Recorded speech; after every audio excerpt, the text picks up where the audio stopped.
नमस्कार, स्वागत आहे तुमचं माझ्या नवीन व्हिडिओमध्ये। आज आपण बनवणार आहोत अगदी सोपी, झटपट आणि पौष्टिक अशी मिक्स व्हेज भाजी। वेगवेगळ्या भाज्या थोड्या थोड्या उरलेल्या असतात आणि त्यांचं काय करायचं असा प्रश्न सगळ्यांना पडलेला असेल, तर ही रेसिपी नक्की करून बघा। यासाठी मी भाज्या घेतल्या आहेत: फ्लावर, बटाटा, वांगी, शिमला मिरची, टोमॅटो।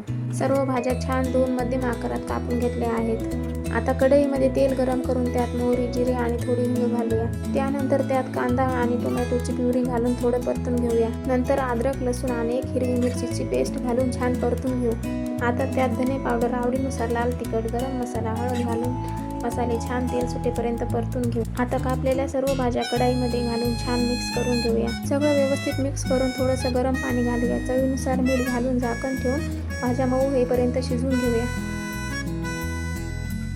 भाज्या छान शिजल्या की वरतून थोडी कसुरी मेथी आणि भरपूर अशी बारीक चिरलेली कोथिंबीर घालून मिक्स करून घेऊया। आणि तयार आहे आपली झटपट आणि पौष्टिक अशी मिक्स व्हेज भाजी।